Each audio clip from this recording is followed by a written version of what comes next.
Hi friends, చాలా ఇళ్లల్లో మనం అల్యూమినియం ఇడ్లీ పాత్రలు అయితే వాడుతుంటాం. కానీ ప్యూర్ అల్యూమినియంతో తయారు చేసిన ఇడ్లీ పాత్రలు అయితే వాడకూడదు. ప్యూర్ అల్యూమినియంతో తయారు చేసిన ఇడ్లీ మేకర్ పైనే ఒక ఎక్స్ట్రా లేయర్ వస్తుంది. దాన్నే అనడైజ్డ్ ఇడ్లీ మేకర్ అంటారు. చూపించారు కదా, ఇది కూడా అల్యూమినియంతో తయారు చేస్తారు. కానీ ప్రొటెక్టివ్ సేఫ్టీ కోసం పైన ఒక లేయర్ వేస్తారనమాట. ఇది మాత్రమే వాడాలి. అది వాడడం వల్ల మనకు యూజ్ ఏంటంటే, అది హార్డ్ అనడైజ్డ్ సర్ఫేస్ ఉంటుంది కాబట్టి అది ఫుడ్లోకి లీచ్ కాకోకుండా అల్యూమినియంని కాపాడుతుందన్నమాట. మీరు ప్యూర్ అల్యూమినియం అలానే డైరెక్ట్గా యూస్ చేశారంటే ఫుడ్లోకి బాగా లీచ్ అవుతుంది. నేను ఇంతకుముందు ఒక 10 years వాడానమాట. ఫుడ్లో ఇడ్లీ పెట్టిన ప్రతిసారి కింద మన స్వీట్కి సిల్వర్ ఫాయిల్ ఎలా ఉంటుందో అలా కొంచెం కొంచెం ఊడొచ్చేదనమాట. నాకు అర్థం కాలేదు. నేనైతే స్టీల్ కొనుక్కుందాం అనుకున్నాను. కానీ మా హస్బెండ్ అయితే చాలా హోటల్స్లో కూడా ఇడ్లీలు బాగొస్తాయని అల్యూమినియంతోనే చేస్తారు అని అన్నారు. అది వాళ్ళు అనడైజ్డ్ ఇడ్లీ మేకర్ యూస్ చేస్తారు. ప్రైస్ అయితే చాలా తక్కువ ఉంటుంది. 220 నుంచి 250 అలా అమ్ముతారనమాట. ఇక్కడ చూసారు కదా, వీళ్ళు అనడైజ్డ్ ఇడ్లీ మేకర్ని 395 రూపీస్, అంటే వాళ్ళు దాన్ని మొత్తం ఇడ్లీ మేకర్ మ్యానుఫ్యాక్చర్ కాస్ట్తో కలిపి, మ్యానుఫ్యాక్చరింగ్ కాస్ట్ అవన్నీ కలిపి వేశారనమాట. 390. ఇది ఆన్లైన్ ప్రైస్ అనమాట.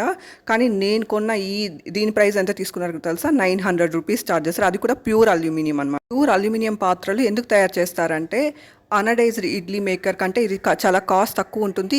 అది కొనుక్కొని వాళ్ళు దీన్ని అఫోర్డ్ చేసి కొనుక్కుంటారని వాళ్ళైతే ప్రిపేర్ చేస్తారు. అనడైజ్డ్ ఇడ్లీ మేకరే ఆన్లైన్లో 395 రూపీస్కి వస్తుంది.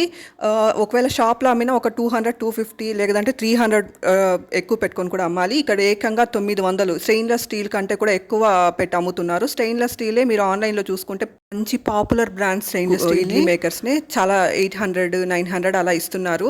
వీళ్ళు ఏంటంటే విలేజెస్లో, టౌన్స్లో జనాలకి ఏం తెలుసులేనని చాలా తక్కువకి 300స్లో అలా 400స్లో తెచ్చేసి దాన్ని 900,000 పెట్టి అమ్ముకుంటున్నారు. దానివల్ల ప్రజల ఆరోగ్యాలు ఏమవుతున్నాయి అనేది వాళ్ళు ఆలోచించట్లేదు. విలేజెస్లో, ఇప్పుడు చాలామంది తెలిసిన వాళ్ళల్లోనే ఒక 3-4 అలా క్యాన్సర్స్ ఉంటున్నాయి. ఆల్రెడీ మనం ఫుడ్స్లోనే పెస్టిసైడ్స్ కొట్టిన ఫుడ్స్ తింటున్నాం. మళ్ళీ ఇలాంటి పాత్రలు వాడితే ఇంకెలా ఉంటుంది? అనడైజ్డ్ ఇడ్లీ మేకర్స్ లాంటివి వాడుకోకుండా ప్యూర్ అల్యూమినియం వాడడం వల్ల చాలా హెల్త్ ఎఫెక్ట్స్ అయితే వస్తాయి. మతిమరుపు వస్తుంది.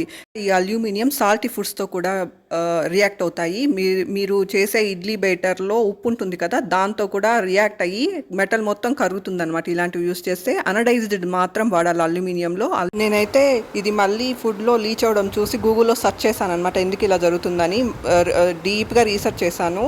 ఇడ్లీకి అల్యూమినియం పాత్రలు వాడితే కేవలం అనడైజ్డ్ ఇడ్లీ పాత్రనే వాడాలని తర్వాత తెలుసుకున్నాను. Thank you for watching my video.